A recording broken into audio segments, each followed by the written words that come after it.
आज मैथ का पहला दिन, ठीक है ना। और हम लोग हैं, पहले तो थोड़ा सा बता देते हैं कि हम लोग हैं बिहार बोर्ड के बच्चा।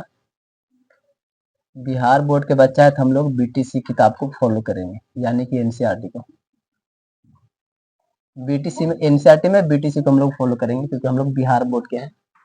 प्योर एनसीईआरटी नहीं होता है क्योंकि प्योर एनसीईआरटी में कुछ चैप्टर है जो कि गायब है, चेंज होते रहता है। लेकिन बीटीसी यानी कि बिहार बोर्ड वाला में सब अभी तक वही चल रहा है जो पहले से चलते आ रहा है। थोड़ा सा मैथ में भी बता देते हैं, जैसे कि सब विषय में बताए हैं, मैथ की 100 नंबर का आपके आएगा, इसमें कोई प्रैक्टिकल्स वगैरह नहीं होता है। और जो 100 नंबर आएगा वो सारा का सारा यही 15 चैप्टर में से आएगा, इससे बाहर नहीं जाने वाला है, एक को क्वेश्चन नहीं। और इसमें जितना भी पढ़ने को है वो सब में से बहुत सारा चैप्टर हम लोग 8 क्लास में ही सीख लिए हैं। ये सब तो 6 क्लास में ही है, संख्या ये सब के बारे में, बहुपद के बारे में थोड़ा नहीं है उसमें, लेकिन भागा ही सब वाला सीखे थे। भागा ये सब देने के लिए 8 क्लास में था तो वो थोड़ा सा है। निर्देशांक ज्यामिति ये उसमें उतना नहीं था, जैसे कि कौन सा एक्स वाई उसमें आया ही नहीं था, वहाँ हमेशा एक्स के मान तक सीमित रह गया था, ये नहीं आया था, ये भी नहीं। त्रिभुज के बारे में हमने 8 क्लास में भी सीखा, 7 क्लास में भी सीखा, चतुर्भुज के बारे में भी समांतर चतुर्भुज के बारे में भी, और बाकी ये पृष्ठीय क्षेत्रफल के बारे में। और प्रायिकता तो जानते ही हैं, प्रायिकता हमने 8 क्लास में 7 क्लास में पढ़ा। पृष्ठीय क्षेत्रफल, आयतन, ये सब वाला भी पढ़े थे हम लोग, आयत के क्षेत्रफल ये सब वाला भी, समांतर चतुर्भुज मतलब सभी चतुर्भुज के बारे में, त्रिभुज के बारे में भी पढ़े थे, और संख्या के बारे में ये पढ़े थे, परिमेय संख्या सब के बारे में ये सब। तो और बहुपद में थोड़ा बहुत पढ़े थे, ज्यादा नहीं पढ़े थे, बस थोड़ा बहुत पढ़े थे, क्योंकि 10वां में थोड़ा सा, 9वां में थोड़ा सा अलग रहेगा। 1 2 3 4 5 6, अगर हम 6 चैप्टर पहले ही पढ़ चुके हैं 8 क्लास में तो आधा 9 तो तुम्हारा कंप्लीट हो गया है, क्योंकि 16 गो 15 गो है, 8 गो पढ़ ही लिए हैं पहले, तो बचा खुचा 7 गो है। तो 7 गो में थोड़ा सा हमको ज्यादा एक्स्ट्रा समझाना पड़ेगा, लेकिन बाकी में हम कम भी समझाएंगे तब भी बहुत जल्दी समझ में आ जाएगा, क्योंकि पहले ही सब कुछ पढ़ा हुआ है। और ये सब जो है आज का पहला चैप्टर में, संख्या पद्धति वाला में, ये लगभग चीजें हमने शाम में ही लिखाया है और छोटा बच्चन लोग में लिखाए हैं, ये हाल ही में पढ़ाए हैं 6 क्लास में। तो ये 6 क्लास और पूरा बाकी सब क्लास में मिलते ही रहता है, 6 7 8 सब में ये सब संख्या के बारे में आता है, परिमेय संख्या, पूर्ण संख्या, प्राकृतिक संख्या, ये सब चीजें देखने को मिलता है, सम संख्या, विषम संख्या, भिन्न संख्या, ये सब चीजें। तो आज 9 क्लास के पहला चैप्टर संख्या पद्धति, और इसमें भी जैसे कि हमने शुरू में बता दिया था कि ये चैप्टर जो 15 है, 15 चैप्टर के अंदर में भी 3 4 को सबका कुछ ना कुछ चैप्टर है। तो इसमें संख्या पद्धति में भी कुछ ना कुछ चैप्टर है, परिमेय संख्या ये सब के बारे में थोड़ा सा आ जाएगा, फिर अपरिमेय संख्या के बारे में आ जाएगा, 1 और 2 के बीच में 2 परिमेय संख्या, 5 परिमेय संख्या, ऐसे करके सवाल आ सकता है। तो काफी सारे इसमें भी चैप्टर है, एक ही गो के अंदर में 2 गो 3 गो 4 गो, फिर में 2 गो हो सकते हैं, फिर में 4 गो हो सकते हैं, फिर में 6 गो भी हो सकता है। तो जैसे जैसे पढ़ते जाएंगे वैसे वैसे यहाँ पर हेडिंग डालते जाएंगे। अगर पहला में आ रहे हैं तो चूंकि ये इंट्रोडक्शन चैप्टर है, हर चैप्टर का पहला भूमिका रहेगा, इंट्रोडक्शन रहेगा, तो पहले हम भूमिका लिखाएंगे, उसके बाद में प्रश्नावली इसके साथ में आ जाएगा, फिर दूसरा वाला में भी ऐसा ही आएगा। दूसरा में यहाँ पर 1.2 यानी कि अपरिमेय संख्या के बारे में अगला क्लास में चलेगा, फिर उसके बाद में और फिर और, इस तरीका से जैसे जैसे यहाँ पॉइंट चेंज होगा, समझना नहीं कि एक ही चैप्टर के अंदर में पहिलका के पहला चैप्टर पढ़ रहे हैं, पहिलका के दूसरा चैप्टर, पहिलका के तीसरा चैप्टर, ऐसे। आज जिस दिन ये कंप्लीट हो जाएगा तो यहाँ पर ऑटोमेटिकली दूसरा चैप्टर आ जाएगा, यानी कि बहुपद में आ जाएंगे, तो फिर बहुपद में भी दूसरा के पहला चैप्टर, फिर दूसरा का दूसरा, ऐसे सभी चैप्टर में 2 2 3 3 4 4 गो है। और ये 10 क्लास का सिस्टम ऐसा ही है, ठीक है। इसमें से 10 क्लास के लिए भी सारा का सारा चैप्टर में से ये इंपॉर्टेंट है, ये भी 10 क्लास के लिए चाहिए। और ये तो भाई 9 में पढ़ लिए ना, तो 10 में ये मिलेगा ही नहीं, इसके जगह पर वहां दूसरा फॉर्मूला मिलेगा, लेकिन जो मेन चीज है हम यही सीखेंगे कि कौन सा पहला चतुर्थांश, दूसरा चतुर्थांश, तीसरा चतुर्थांश, ये सब चीजें इसी में मिल जाएगा, जो कि 10वां की किताब में बीटीसी वाला में, बाकी दूसरा किताब में मिलता है, उसमें बहुत ज्यादा पढ़ाता है।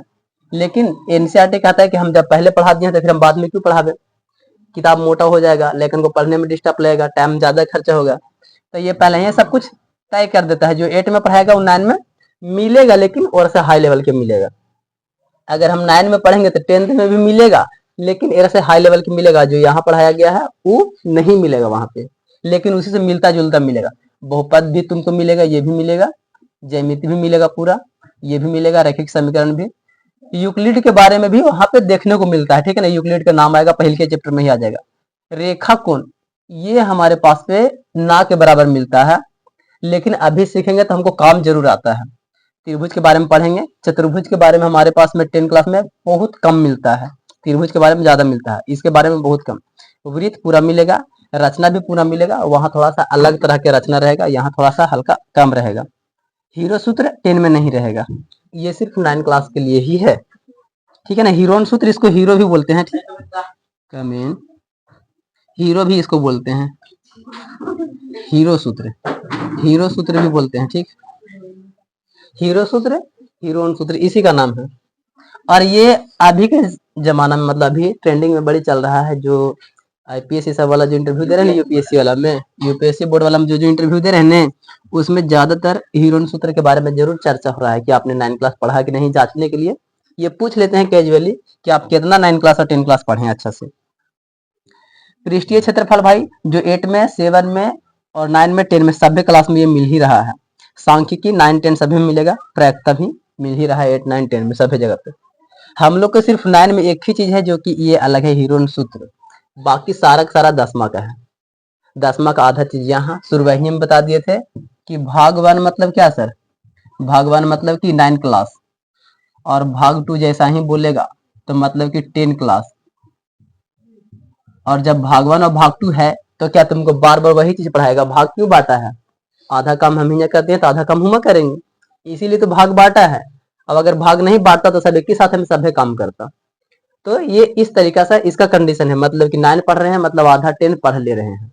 और यहाँ से बहुत सारा क्वेश्चन 10th में तुम बना सकते हो एकदम आराम से, पूरा अगर पढ़ेंगे तो पास तो हो ही जाएंगे, इतना कंफर्म है कि 9 पढ़ने के बाद में 10 पास हो जाएंगे, बिना 10 पढ़ ले इसी में से। अब चलते हैं स्पेशल, अब 9 क्लास के लिए बात करेंगे, और बीच बीच में अगर जो 10 क्लास का आएगा उसको हम भी साइड में लिखेंगे, उसको नोट करना। तो संख्या पद्धति में पहले हमको पूरा का पूरा गिनती के बारे में जानना है, पूरा हर चीजें थोड़ा सा संख्या के बारे में जानकारी होना चाहिए। तो हम लोग बचपन में ये सब सीखे हैं, 5, 6 से मिलता है, 6, 7 से मिलने लगता है। प्राकृतिक संख्या क्या, हाँ, गिनती में यहाँ पर हमने वैसा कुछ लिखा नहीं है लैंग्वेज, क्योंकि वैसे समझाएंगे, क्योंकि वैसे लिखेंगे तो बहुत ज्यादा बड़ा हो जाएगा, और हम लोग को उतना बढ़ा चढ़ा करके जब पहले ही सीख लिए हैं, बार बार उतना ही बड़ा बड़ा क्यों लिखें, तो शॉर्ट कर दिए हैं। प्राकृतिक संख्या शॉर्टकट में सर 1, 2, 3, 4, 5, 6, 7 और 1, 2 से शुरू होता है गिनती, मतलब ही गिनती की जितना संख्या आ जाए 1 से दम शुरू हो करके सारा हम लोग बोलेंगे प्राकृतिक संख्या या प्राकृत संख्या, ठीक है ना। प्राकृतिक, प्राकृतिक या फिर प्राकृत भी बोलते हैं, प्राकृत, ठीक है ना, प्राकृत बोलते हैं या प्राकृतिक संख्या बोलते हैं इसी को। इसको n से सूचित करते हैं, n मतलब नेचुरल नंबर ऐसे होता है। पूर्ण संख्या प्राकृतिक है तो पूरा ही कब होगा, जब इसमें 0 लगेगा, तो जैसा ही 0 लगेगा गिनती के संख्या में पहला ही 0 लग जाना, ये हो जाता है हमारे पास में पूर्ण संख्या। गिनती के संख्या में 0 लग गया तो हो गया पूर्ण संख्या, तब पूर्ण संख्या को बोलते हैं होल नंबर, तो इसीलिए इसको W से लिखा जाता है, W से सूचित किया जाता है, होल नंबर होता है इसे। पूर्णांक संख्या, अब पूर्णांक ये हाल ही में पढ़ाए हैं बच्चे लोग में, पूर्णांक संख्या क्या है, तो पूर्णांक चाहे वो माइनस में रहे, चाहे प्लस में रहे, चाहे 0 रहे, एक निम से कुछ रहे, बाटा उटा में भिन्न में या दशमलव वगैरह नहीं होना चाहिए, इससे कोई मतलब नहीं है। अभी इस पर क्वेश्चन बनाएंगे, देखते हैं कितना जवाब देते हो। पूर्णांक संख्या माइनस में रह सकता है, प्लस में रह सकता है, 0 रह सकता है, इसीलिए हम यहाँ पर लिखते हैं डॉट डॉट, माइनस में कितना ही आते रहे और इधर में 0 तक और फिर प्लस में कितना ही जाते रहे, उससे कोई मतलब नहीं है, मतलब कि ऐसे पॉइंट में नहीं होना चाहिए, ऐसे बटा वगैरह में नहीं होना चाहिए, बटा में हो जाएगा तो परिमेय संख्या हो जाएगा, तो बटा में और ये पॉइंट्स वगैरह में हमारे पास में नहीं होना चाहिए, तब हम इसको बोलेंगे सर पूर्णांक संख्या। चलिए ये भी क्लियर होगी। इसको हम लोग जेड से सूचित करते हैं, और जेड का यहाँ पर मतलब ही बता दिए हैं कि जेड क्या है सर, जर्मनी शब्द है, जहेलिन से लिया गया है, जहेलिन शब्द से लिया गया है जेड शब्द, जर्मनी शब्द ये, और इसका मतलब होता है गिनना, गिनना। और जहल शब्द का अर्थ होता है संख्या, मतलब कि संख्या गिनने के बाद चल रहा है, यहाँ पे माइनस में हो, प्लस में हो, 0 हो, जो भी हो। अब जो सबसे इंपॉर्टेंट है एकदम वीवीआई टॉपिक्स, ये क्लास 10th में भी देखने को मिलेगा, इसीलिए हम बोले थे कि जो क्लास 10th में लिखेंगे साइड में कॉपी में जरूर नोट कर लेगा कि हमको आज पढ़े हैं तो 10वां में काम देने वाला है, 10वां की परीक्षा में उसको साइड में लिखेगा। परिमेय संख्या किसे कहते हैं, निम्न में लिखित में से कौन परिमेय संख्या है, इसमें थोड़ा कम लिखे हैं, 10वां में ज्यादा लिखेंगे, लेकिन फिर भी हम यहाँ बता देते हैं। परिमेय संख्या जिसको P/Q के रूप में लिखते हैं उसको परिमेय संख्या बोलते हैं। तो इसको परिमेय संख्या पहचानने के लिए थोड़ा सा यहाँ पे रफ कर लेते हैं ताकि जरा जल्दी समझ में आ जाए लेकिन को और बार बार हमको समझाना ना पड़े। तो जिसको P बटा Q के रूप में लिखेंगे सर, सपोज दैट मान लेते हैं कि बटा के रूप में, सीधी सीधी बात है कि P बटा Q यानी कि भिन्न के रूप में, तो मान लेते हैं कि 2 बटा 4 है। ठीक है, मतलब कि ये भी परिमेय संख्या है, परिमेय संख्या है। और ऐसे भी होता है, रूट के साथ में भी होता है। तो अब ये भी तो बटम है, तो क्या ये परिमेय संख्या है? बटम तो कंडीशन के हिसाब से यही है, लेकिन इसको हम लोग परिमेय संख्या नहीं कहेंगे। ठीक है ना, तो ये रूट में हो जा रहा है जिसके वजह से हम इसको परिमेय संख्या नहीं कहेंगे। तो ये एक बहुत ही इंपॉर्टेंट कंडीशन है कि इसके बारे में और थोड़ा सा, कि कोई भी संख्या को अगर हम लोग रूट में चढ़ा के लिखते हैं तब उसको हम लोग अपरिमेय संख्या बोलेंगे, जो कि अगला टॉपिक है 1.2 में पढ़ाएंगे कि जो रूट में लिखाता है तो वो अपरिमेय संख्या, चाहे बटम रहे चाहे जैसे रहे। तो इसमें फिर एक क्लियर सवाल होता है, फिर से इसमें सवाल आएगा, तो क्या ये परिमेय है या अपरिमेय? चलो, रूट में होता है तो अपरिमेय होता है, ये समझ लिए। तो अब ये बताओ कि ये क्या है, परिमेय या अपरिमेय? कैसे? ये भी तो रूट में है। हाँ, तो ये बात है कि जिसका वर्गमूल टूट जाए, 4 का वर्गमूल 2 और 2 के नीचे कुछ नहीं तो एक छुपल रहता है, तो परिमेय संख्या हो गया, P बटा Q के रूप में हो गया। इसमें 3 से 3 कंडीशन देखिए, कंडीशन और देखेंगे। ऐसा संख्या है जिसको हम लोग बटा में लिखते हैं, परिमेय संख्या है। ठीक है, अगर कोई रूट में रहेगा सर तो परिमेय संख्या नहीं होगा, लेकिन कुछ संख्या होता है रूट में जिसका वर्गमूल टूट जाएगा तब कहेंगे परिमेय संख्या है। और एक लास्ट, Q इक्वल नॉट 0, ये बहुत जरूरी है। कोई भी P बटा Q के रूप में फॉर्मेट लिख रहे हैं ना, तो कभी भी नीचे 0 नहीं आना चाहिए। नीचे आएगा 0 तो परिमेय संख्या नहीं होगा।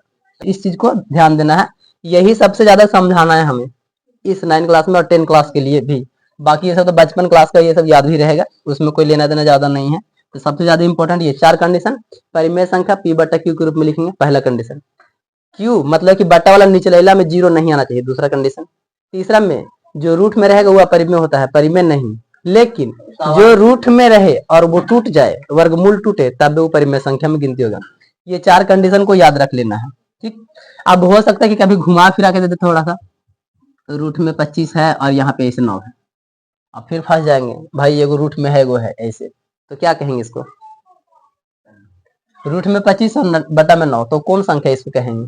P बटा Q के रूप में तो है, परिमेय कहेंगे। परिमेय, परिमेय कैसे? 25 के वर्गमूल 5 होता है ना टूट करके, 5 बटा 9, इसको कैसे तोड़ेंगे? तो 9 है ही, इसमें रूट थोड़ी है, इसलिए। अच्छा, इसी कंडीशन में ऐसे भी लिखा रह सकता है 25 बटा 9 ऐसे, तब ये कौन संख्या? अब जब देखो एगो पर रूट है तो खाली इसको तोड़ेंगे, अब ये पूरा पर रूट है तो 25 को 5 हो जाएगा तोड़ने पर और 9 को 3 हो जाएगा, यानी कि इसको हम लोग ऐसे लिख सकते हैं 25 और बटा में फिर से इसको 9 ऐसे, दोनों का अलग अलग भी लिख सकते हैं। इसका मतलब यही होता है, इसका मतलब हाँ, वो सब चीजें धीरे धीरे आगे मिलेगा। तो जो हमको समझाना था मेन चीज परिमेय संख्या पर ज्यादा जोर डालना था, जो कि 10वां क्लास के लिए एकदम कंप्लीट हो गया तुम्हारा। यहाँ से मिनिमम भी तो 2 से 3 नंबर तुम्हारा आराम से आ जाएगा, खाली तुमको पहचानना होगा 10वां में जाकर के कि एकरा में से कौन परिमेय है कौन अपरिमेय है। तुम पहचान लिया, चिन्ह लिया, जैसे कि अभी बताए हैं, तो तुम्हारा 2 से 3 नंबर आ गया आराम से 10वां में, एकदम बोर्ड एग्जाम में। अब कुछ चीजें और है जो कि यहाँ पे लिखा हुआ है, छूट गया था उधर में, जगह नहीं था। तो अब एक होता है तुल्य परिमेय संख्या, जैसे कि हमने बार बार बोला है कि जो परिमेय संख्या होता है वो भिन्न ही होता है। तो जो तुल्य परिमेय संख्या बोलते हैं ना, उसको हम लोग भिन्न बोलते हैं, भिन्न संख्या या तुल्य परिमेय संख्या। अब इसमें क्या होता है कि कट जाता है और तब भी वो परिमेय संख्या के रूप में ही बचता है। जैसे सर सपोज दैट हम लोग यहाँ पर 1 बटा 2 लिखे हैं, अगर 2 बटा 4 को भी काटते हैं 1 बटा 2 को फॉर्मेट में आएगा 10 बटा 20, 10 दूनी की 20, वो भी इतना ही आएगा। 25 दूनी 50, 47 दूनी 94, मतलब किसी को भी काटेंगे न तो 1 बटा 2 के फॉर्मेट में आ जाता है, मतलब कि कोई कट जाए। और परिमेय संख्या में कुछ काट भी सकता है, कुछ नहीं भी काट सकता है। 3 बटा 2 नहीं काट सकता है और 2 बटा 4 काट सकता है, तो 1 बटा 2 ये भी परिमेय संख्या है, ये भी परिमेय संख्या है। लेकिन ऐसा सिचुएशन में हम लोग इसको बोलेंगे तुल्य परिमेय संख्या, यानी कि भिन्न बोलेंगे। और जो एकदम फूट फाट जैसे तैसे रहे उसको हम लोग नॉर्मल परिमेय संख्या बोलते हैं। दोनों परिमेय संख्या ही है, बस ये हमको थोड़ा समझा देना था। ठीक, उसके बाद में मेरे पास में कुछ और है जो कि इसका भी इस्तेमाल कभी कभी आएगा, ठीक है। अगर ऐसा सिचुएशन है सर, तो q इक्वल नॉट जीरो, जो कि परिमेय संख्या में लिए, चाहे इसमें दोनों में q इक्वल नॉट जीरो होना ही चाहिए। p और q का एक के अतिरिक्त अन्य कोई उभयनिष्ठ गुणनखंड नहीं है, मतलब गुणनखंड हम तोड़ेंगे तो एक के अलावा नहीं होएगा, एक एकम एक ही बार में जो भी कुछ संख्या लग सकता है, p एकम p q एकम q, इस तरीका से। इसके अलावा कोई और उभयनिष्ठ गुणनखंड नहीं होगा तो ऐसा संख्या को हम लोग क्या बोलेंगे, p और q को हम लोग बोलते हैं असहभाज्य संख्या। ये कभी कभी आता है, और परिमेय संख्या जब 10 क्लास में सिद्ध करेंगे तब ये सब आता है। असहभाज्य संख्या p और q असहभाज्य संख्या कब रहेगा, जब उसका एक ही गो, एक के अलावा कोई गुणनखंड नहीं टूटेगा, एक ही के पहाड़ा में बार बार आएगा। ऐसा नहीं कि 2 को पहाड़ा में 3 को पहाड़ा में, ऐसे नहीं आएगा। जब आएगा तो एक ही के पहाड़ा में, √3 का पहाड़ा पढ़ेंगे तो √3 एकम 3, √3 एक ही बार में ना सकता है। इस तरीके से कुछ कंडीशन होगा, हालांकि तो इसके बारे में पहाड़ा बनाएंगे तो बहुत सारा बन सकता है। कुछ ऐसा संख्या होता है जिसको भागा वगैरह देंगे, उसको एक के अलावा दूसरा बार में तोड़ ही नहीं सकते, उसको बार बार गुणनखंड नहीं तोड़ेंगे। वैसा कंडीशन में हम इसको बोलेंगे कि ये असहभाज्य संख्या है, केवल एक ही गुणनखंड उसका होगा। एग्जाम्पल मिलेगा तो समझ में आ जाएगा 10वीं क्लास में। एक लास्ट जो कि 9 क्लास के लिए इंपॉर्टेंट है, ये 9 क्लास के लिए ही है, ठीक है ना, इससे 10th क्लास में कोई लेना देना उतना नहीं है। 10वीं की परीक्षा, 9वीं की परीक्षा का हाई स्कूल में पूछेगा, ठीक है ना, हाई स्कूल में ये क्वेश्चन को याद रखोगे, और इसी पर पूरा का पूरा चैप्टर पे क्वेश्चंस आया हुआ है। किन्हीं दो दी हुई परिमेय संख्याओं के बीच अपरिमित रूप से अनेक परिमेय संख्या होती है। अब तुम्हारा एग्जाम में क्वेश्चन क्या आएगा, ऐसे बोला जाएगा कि 1/2 और 3/2 के बीच में 2 गो परिमेय संख्या बताइए, 3 गो परिमेय संख्या बताइए, क्योंकि है तो देखने में परिमेय संख्या है। या तो ऐसे भी हो सकता है कि 1 और 2 के बीच में, 1 और 2 के बीच में 2 गो परिमेय संख्या बताइए, 4 गो बताइए, 6 गो बताइए, जो भी बोले वो अपना बोलेगा। तो इसका जवाब ये है सर कि कोई भी संख्या हो, 2 गो के संख्या के बीच में कईयों सारा अपरिमेय संख्या हो सकता है। जैसे सपोज दैट कि 1 है सर और यहाँ पर 2 है, तो 1 को हम क्या लिख सकते हैं, 1/2 भी लिख सकते हैं सर, जो भी लिख सकते हैं सब इसी के नीचे लिख सकते हैं, 1/3 1/4 जो भी कुछ लिख सकते हैं सब इसी के नीचे लिखा जा सकता है। बहुत तरह, बहुत सारा, 2 आने तक में 0 पॉइंट करते करते करते जाएंगे तो ये बहुत सारा परिमेय संख्या मिल जाएगा। तो यहाँ पर इसका क्या मतलब है कि अपरिमित रूप से अनेक परिमेय संख्या होता है, 2 संख्या के बीच में बहुत सारा संख्या, परिमेय संख्या। और ये क्वेश्चन हम पूछेंगे क्योंकि आज थ्योरी बताए हैं, अगला दिन हम इससे पूछताछ भी करेंगे, ठीक। तो इसको कल याद करके आइएगा, थोड़ा सा जो काम का चीज है उसको भी और जो नहीं है उसको भी, पूछने के बाद समझ में आएगा कि आप कितना याद रख पाते हैं। और हम कल चैप्टर में चलेंगे प्रश्नावली 1.1 में, और बनाने के लिए सिखाएंगे कि परिमेय संख्या 2 संख्याओं के बीच में कितना होता है, 4 गो परिमेय संख्या, 5 गो परिमेय संख्या। ये पहला क्लास इसी का है, लेकिन पहले हमको याद करके लाइएगा थ्योरी। जो काम का है ये याद कर लीजिएगा, ये परिमेय संख्या याद कर लीजिएगा, ये 2 को कम से कम याद रखना है। और ये सब ऑब्जेक्टिव के लिए याद रखना है जो कि आपके हाई स्कूल में ही काम आएगा।